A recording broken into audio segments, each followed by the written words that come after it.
प्रश्नावली दूसरी तो पढ़ लिया। प्रश्नावली तीसरी क्या है, दो चर वाले रैखिक समीकरण युग्म। तो दो चर के इसमें दो चर होंगे, जैसे a1x plus b1y plus c बराबर 0। ये कोई ऐसी समीकरण होगी जिसमें a और b 0 नहीं हो सकते, ठीक है। क्योंकि a और b अगर 0 हो गया, मान लो a 0 हो गया तो क्या होगा y प्लस सी, या फिर b 0 हो गया क्या होगा x प्लस सी बराबर 0। तो यहाँ पे तो एक ही चर हो गया ना, तो दो चर होंगे नहीं। तो दो चर वाले में क्या है, a और b 0 नहीं हो सकते। अब इनके हल निकालने, जैसे मान लो कोई इक्वेशन है x प्लस वाई बराबर 5, तो बीजगणित हल क्या होंगे, जब इसके ये LHS है लेफ्ट हैंड साइड बराबर किसके होगा, RHS के। जैसे यहाँ मान लो x और y है, तो x की वैल्यू 0 हो सकती है। अगर x की वैल्यू 0 होगी तो y कितनी होगी, 5। x की वैल्यू 1 हो सकती है। अगर x की वैल्यू 1 होगी तो ये उधर जाके माइनस होगा ना, 1 प्लस वाई बराबर 5, तो y बराबर 4। x की वैल्यू 2 हो सकती है, 3 हो सकती है, 4 हो सकती है और 5 हो सकती है। अगर मान लो 2 होगी तो ये 2 इधर जाके माइनस होगा तो 3 हो जाएगी। अगर ये 3 होगा तो ये 2 हो जाएगा, क्योंकि टोटल 5 ही हो सकते हैं। अगर ये x 4 होता है तो ये उधर जाके माइनस होगा तो y 1, और अगर x 5 होता है तो y 0। तो ये तो है इसके बीजगणित हल। अब ये तो है इक्वेशन 1। अगर इक्वेशन 2 तो ऐसे दोनों निकालेंगे। और इसके ग्राफीय हल क्या होते हैं, जैसे मान लो ये ग्राफ है, ये में से x होता है और ये yx, ये x प्लस होता है, ये y ऊपर प्लस होता है, x इस साइड माइनस होता है, y नीचे माइनस होता है। तो ये मान लो 1 2 3 4 5, ठीक है। इसमें क्या है, x 0 पर y 5 है, तो ये 0 है।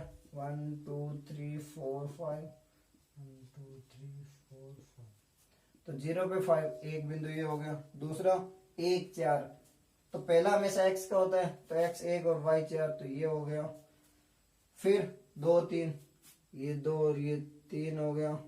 फिर 3 2 4 1 और 0, मतलब ये ऐसे होगी रेखा। तो ये जितने भी ये आ रहे हैं ना वैल्यू, ये सारे इस रेखा पे स्थित बिंदु होंगे। अब मान लो यहाँ x की जगह ले लेते हैं 6। अगर x 6 है तो, और y मान लेते हैं 2, तो x 6 और y 2 कितने हो गए, 8 बराबर 5।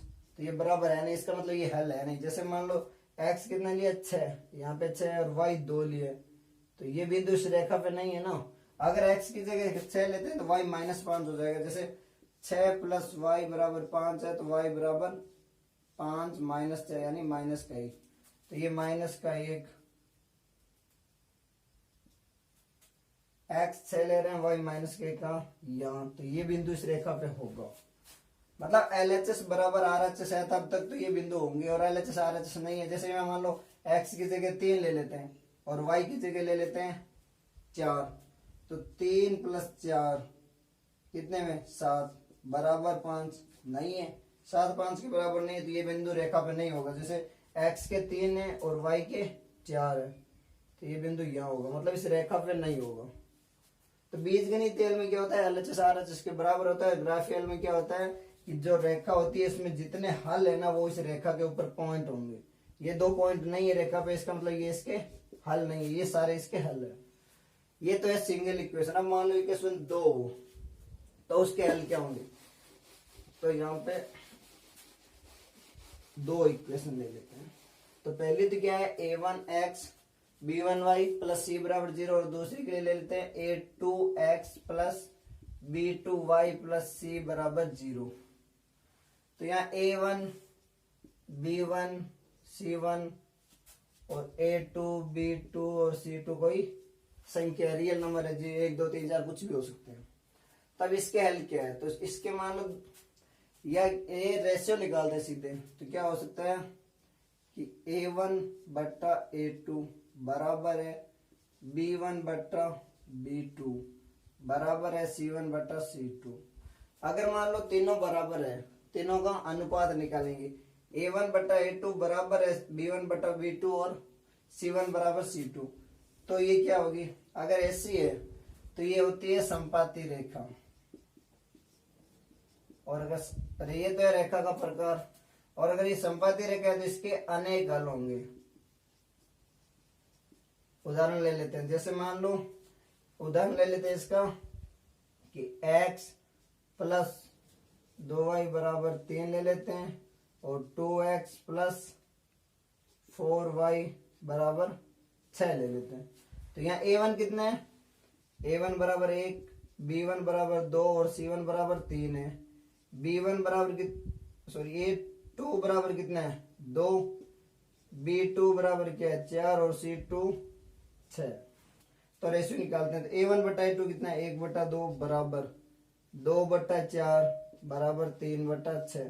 तो इसको क्या लिख सकते हैं 1 बटा 2 बराबर 1 बटा 2 और ये भी हो गया 1 बटा 2, तीनों बराबर है। तो इसका मतलब ये संपाती रेखा है, और संपाती रेखा है तो अनेक हल होंगे। संपाती रेखा क्या होती है, जैसे ये मान लेते हैं ये एक रेखा को, और दूसरी रेखा भी इसके ऊपर होगी। अगर इसके ऊपर होगी तो ये बिंदु ये जितने भी है ये सारे बिंदु इसके हल होंगे। तो संपाती रेखा ये होती है। कैसे भी हो सकती है, जैसे ये ऐसे हो सकती है, मतलब एक दूसरे के ऊपर होगी। तो दूसरी क्या हो सकती है a1 बट्टा a2 बराबर है b1 बट्टा b2, लेकिन बराबर नहीं है c1 बट्टा c2। कोई ऐसी इक्वेशन, तो उसमें क्या होता है उसको बोलते हैं समांतर रेखा, और समांतर रेखा उसके कोई हल नहीं होता है। समांतर रेखा का कोई हल नहीं होगा। जैसे इसका एग्जांपल ले लेते हैं, समांतर रेखा कैसे होगी, समांतर रेखा का ग्राफ ऐसे होगा। मान लो कोई ये है, पहले एग्जांपल ले लेते हैं, जैसे मान लो x प्लस वाई बराबर है 5 और x प्लस वाई बराबर है 6। तो ये क्या होगा, a1 बराबर 1 है, b1 बराबर 1, c1 बराबर 5 है, a2 बराबर 1 है, b2 बराबर भी 1 है और c2 बराबर 6 है।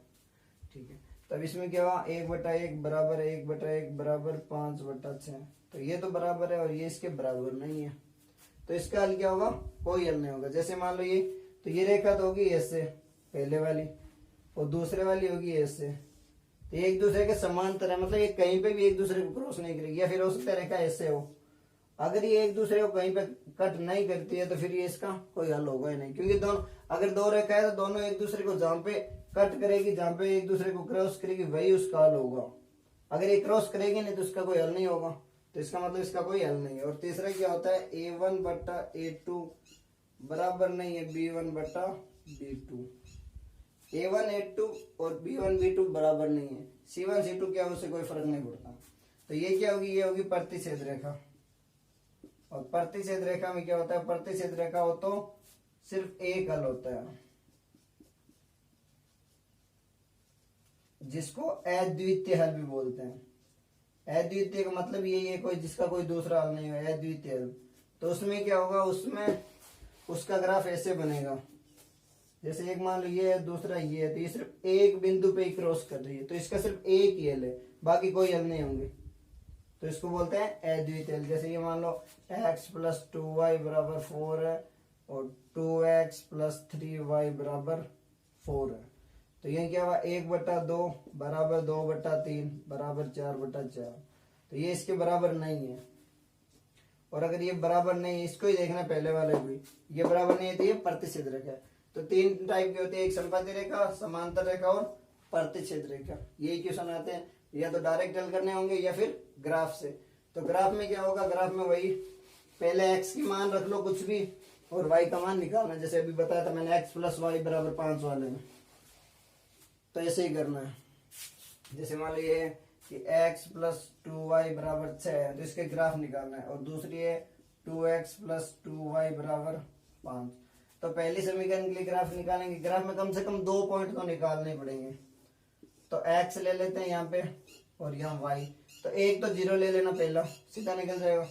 x अगर 0 है तो y कितना हो जाएगा 3, क्योंकि 2 बट्टा में जाएगा। दूसरा ले लेते हैं y को 0, अगर y 0 हो गया तो x कितना हुआ 6। तो एक तो ये होगा, इसके लिए वही सेम x और y। x ले लेते हैं 0, x अगर 0 है तो क्या होगा 2y बराबर 5, तो y बराबर 5 बटा 2 या फिर 2.5। तो 0 और 2.5 हो गया, दूसरे में ले लेते हैं y 0। अगर y 0 है तो ये x भी 2.5। बस ग्राफ बनाना है या बना लो। 1 2 3 4 5 6 1 2 3 4 5। पहला क्या है 0 और 6, x 0 है y 3 है तो 0 और 3 ये पॉइंट। दूसरा है y 0 और x 6 ये पॉइंट। तो एक तो ये हो गई। ये रेखा किसके लिए, ये तो है x प्लस 2y बराबर 6। और दूसरे में क्या है 0 और 2.5 तो 0 अप्रोक्स यहाँ पे और यहाँ पे।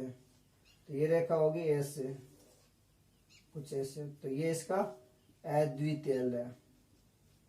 ये तो ग्राफ वगैरह हल निकालना है तो सीधा इस इक्वेशन से इस इक्वेशन को निकालेंगे और जो पॉइंट आएगा वो, जैसे ये मान लो ये इक्वेशन है तो इसे सीधा पॉइंट निकालना है। तो इसको 2 से गुणा करके घटा लेते हैं तो क्या है 2x प्लस 4y बराबर 12 है, क्योंकि 2 से गुणा करेंगे। और ये क्या है 2x प्लस 2y बराबर 5। घटाने पर क्या होता है, चिन्ह चेंज होते हैं, माइनस माइनस माइनस कैंसिल हो गए। 4 में से 2 गए तो 2y बराबर 7, यानी y बराबर 3.5। y की वैल्यू 3.5 यही कहीं आ रही है। और अगर y की वैल्यू 3.5 है तो इसको x में रखेंगे और x की वैल्यू आ जाएगी। जैसे इसमें रख लेते हैं तो x प्लस 2 इंटू 3.5 बराबर 6 हो गए। तो x बराबर ये तो 6, 3.5 को 2 से गुणा करेंगे 7, तो ये इधर जाके माइनस का हो जाएगा। तो x बराबर कितना हुआ -1, लगभग यहीं कहीं आ रहा है ये पॉइंट। ये -1 है और ये 3.5 है। बस तो एक तो ये इस इक्वेशन से तो इसका पॉइंट निकालेंगे और ग्राफ बनाना है तो ये बनाना है, यही है बेसिक। अब पढ़ेंगे 3.1 के क्वेश्चन। 3.1 का पहला क्वेश्चन, आफ्ताब अपनी पुत्री से कहता है 7 वर्ष पूर्व मैं तुमसे 7 गुनी आयु का था, अब से 3 वर्ष बाद मैं तुमसे केवल 3 गुनी आयु का रह जाऊंगा। इस स्थिति को बीजगणितीय व ग्राफीय रूप में व्यक्त कीजिए। तो समीकरण बनानी है। अब मान लेते हैं, मानना आफ्ताब की आयु को मान लेते हैं x वर्ष। कितनी x वर्ष है आफ्ताब। और पुत्री की आयु को मान लेते हैं y वर्ष। ठीक है, आफ्ताब की x और y किसी को भी मान सकते हो, उल्टा भी मान सकते हो, पुत्री की x और आफ्ताब की y, क्योंकि तो वेरिएबल चेंज होंगे। अब क्या कह रहा है 7 वर्ष पूर्व में तुमसे 7 गुना था। अब अगर मान लो आज इसकी आयु x है तो 7 वर्ष कितना होगा x माइनस 7, और पुत्री की भी क्या होगी y माइनस 7, क्योंकि ये आज की है। और अगर आज से 7 साल पहले तो माइनस होगा, अगर आगे की होगा तो प्लस हो जाएगा। 7 वर्ष पहले मैं तुमसे 7 गुनी आयु का था, तो यहाँ 7, क्योंकि x की आयु इसके आफ्ताब की और ये पुत्री की आयु, ये तो दोनों पहले तो बराबर थी। अब 7 से गुणा कर दी, ये 7 गुनी हो गई। जितना गुणा दिया उतने गुणा करेंगे। सोल्व कर लो तो x माइनस 7 बराबर 7y माइनस 49। इधर ले आते हैं x, तो x minus 7y minus 7 plus 49, तो x माइनस 7y प्लस 42 बराबर 0। तो ये होगी पहली इक्वेशन। दूसरी क्या दे रखा है, अब से 3 वर्ष बाद, तो x प्लस 3 बराबर y प्लस 3, क्योंकि 7 साल पहले था तो माइनस हुआ था और 3 वर्ष बाद है। मान लेते हैं यहाँ जैसे x की आयु 10 है तो 7 साल पहले कितनी 3 ही थी, और 3 साल बाद क्या होगा तो प्लस हो जाएगा 13। ये प्रेजेंट एज है, बस सिंपल है, तो माइनस और प्लस कर लेना। 3 वर्ष बाद में तुमसे केवल 3 गुनी, तो यहाँ 3 से गुणा कर लो। यहाँ 7 गुना थे तो 7 से गुणा, यहाँ 3 गुना है तो 3 से गुणा। तो x प्लस 3 बराबर 3y प्लस 9। इधर ले आते हैं तो x माइनस 3y माइनस, ये प्लस के 3 है और ये प्लस के 9 इधर आएंगे माइनस के हो जाएंगे। तो प्लस के 3 माइनस के 9 कितने में 6 बराबर 0। ये क्या होगी बीजगणितीय इक्वेशन। और क्या बचा है, ग्राफीय रूप में व्यक्त कीजिए। इसके ग्राफ बनाने हैं। ठीक है, तो ग्राफ बना लेते हैं। पहले ये इक्वेशन है, तो ग्राफ बनाने के लिए क्या था वही, इसके लिए x और y निकालते हैं। ठीक है, पहले इसको हटा देते हैं, इक्वेशन लिख लेते हैं दोनों। पहली इक्वेशन क्या है, यहाँ लिख लेते हैं x माइनस 7y प्लस 49 बराबर 0, सॉरी 42 है, और दूसरी है x माइनस 3y माइनस 6 बराबर 0। ठीक है, अब इसके ग्राफ बनाते हैं। तो ग्राफ में क्या है, वही x और y,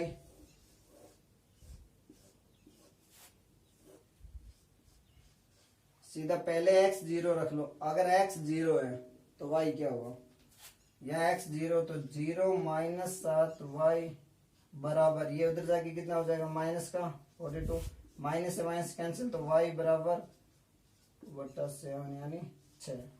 y की वैल्यू कितनी आ गई 6। अब रख लेते हैं y 0। अगर y 0 है तो x कितना होगा, तो x माइनस 7 इंटू 0 बराबर माइनस का 42, तो x बराबर कितना होगा माइनस का 42। तो y 0 पे x क्या है माइनस 42, तो x हो गया माइनस 42। ऐसे इसके लिए निकाल लेते हैं। दूसरे के लिए, दूसरे के लिए क्या होगा, यहाँ x और y लिख लेते हैं, 2 पॉइंट निकालने हैं। x बराबर ले लेते हैं 0, तो y कितना होगा माइनस का 3y बराबर 6, यानी y बराबर माइनस का 2, और y रख लेते हैं 0। अगर y 0 होगा तो x बराबर 6।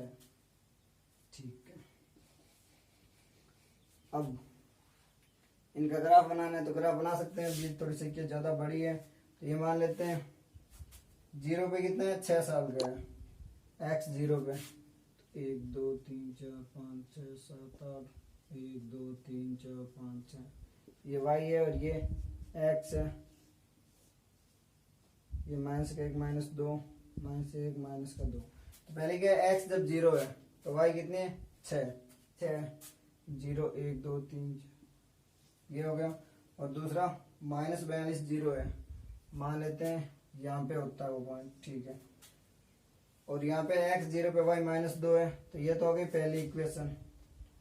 किसके लिए, x माइनस 7y प्लस 42 बराबर 0, और इसमें क्या x 0 पे y माइनस 2 है ये, और x 6 है तो y 0 है, y 0 और x 6 1 2 3 4, ये दूसरी हो गई ऐसी ये इक्वेशन। ये किसके लिए इक्वेशन लिख देना ऊपर, x माइनस 3y माइनस 6 बराबर 0, बस ये ग्राफ बन जाएगा। दूसरा क्वेश्चन, क्रिकेट टीम के एक कोच ने 3900 में 3 बल्ले व 6 गेंद खरीदी, बाद में उसने एक और बल्ला तथा उसी प्रकार की 3 गेंद 1300 रुपए में खरीदी। इस स्थिति को बीज गई थी, ग्राफिक हल बताइए। तो मान लेते हैं, मानना बल्ले की कीमत, बल्ले की कीमत मान लेते हैं x और गेंद की y मान लेते हैं। ठीक है, पहले क्या दे गए, एक 3 बल्ले, तो 3x, क्योंकि एक की कीमत अगर x है तो 3 की 3x हो जाएगी, प्लस 6y, क्योंकि एक गेंद की कीमत y है तो 6 की कितनी हो जाएगी 6y, मतलब एक लिख लेना आगे, एक बल्ले की कीमत और एक गेंद की कीमत, बराबर कितना दे रहा है 3900, मतलब 3 बल्ले और 6 गेंद मिला के 3900 रुपए की इक्वेशन पे एक दे दो, और दूसरी क्या है एक बल्ला, तो x प्लस 3 गेंद 3y बराबर 1300, ये होगी इक्वेशन 2। अब इसका ग्राफ बनाना है तो ग्राफ बना लेते हैं। पहले वाले के लिए लेते हैं x और y, सीधा 0 और उल्टा, एक बार इसमें 0 और एक बार इसमें 0 रखना ताकि जल्दी हो जाएगा, वरना 0 के बाद 1 2 कुछ भी रख सकते हो, उससे कोई फर्क नहीं पड़ता। पहले मान लेते हैं x 0 है, अगर x 0 है तो y बराबर कितना होगा, तो y बराबर 0 प्लस 6y बराबर 3900 है, तो y बराबर कितना होगा 3900 बट्टा 6 हो गए। ठीक है, इसमें भागदार है 3 का, 1300 बट्टा 2, तो कितना लिख सकते हैं 650, सीधा 6 का भाग दे लेना ऐसे। ठीक है, दूसरी मान लेते हैं ये 0, अगर ये 0 है y तो ये कितना होगा, ये 1300 हो जाएगा सीधा, क्योंकि कितना है 3x बराबर 3900 तो x बराबर 3900/3 यानी 1300। अब दूसरी इक्वेशन के लिए बना लेते हैं, ये दूसरी के लिए, ये तो पहली समीकरण के लिए था, अब दूसरी के लिए बना लेते हैं x और y के मान। फिर से x और y, x अगर 0 है तो y की वैल्यू कितनी होगी 1300/3,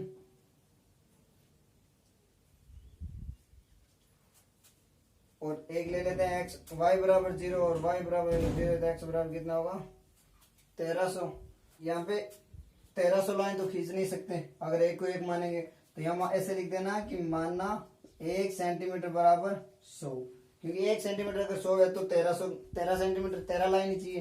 तो 1 2 3 4 5 6 7 8 9 10 11 12 13 14, और ऊपर कितनी चाहिए 7, तो 1 2 3 4 5 6 7 8। अब पहले इसके लिए बना लेते हैं x 0 पे y 650 है, 1 2 3 4 5 6, तो यहाँ हो जाएगा, और y 1300 पे x 0 है, यहाँ हो जाएगा। ये एक तो हो गई ऐसे, और इसके ऊपर लिख देना ये किसके लिए है 3x + 6y बराबर 3900। दूसरा क्या है x 0 पे y 1300.3 है, तो 1300.3 है कितना होगा 1300/3, सॉरी, तो 4 तेरी 12, 1 10 3 तेरी 9, फिर से 10 3 तेरी 9, 433.3, तो 1 2 3 4 लगभग यहाँ होगा। और दूसरा कितना आ रहा है, दूसरा आ रहा है 1300, 0 ना, 1300 और 0 ही था, तो 1300 और 0 यहीं पे फिर, तो ये ऐसे हो जाएगा, और इसके ऊपर लिख देना x + 3y बराबर 1300। तो कम से कम 2 पॉइंट तो चाहिए, और एक बार ये 0 एक बार ये 0 लोगे तो जल्दी निकल जाएगा। इसकी जगह आप 1 भी ले सकते हो, जैसे ये है तो इसकी जगह मान लेते हैं 1 लिख देते हैं। अगर ये 1 होगा x 1, तो ये उधर जाके माइनस का होगा, तो y बराबर कितना होगा 1299/3। 2 तो कम से कम चाहो तो आप 3 पॉइंट भी निकाल सकते हो, ताकि कहीं अगर गलत हो तो रेखा सीधी होनी चाहिए बस।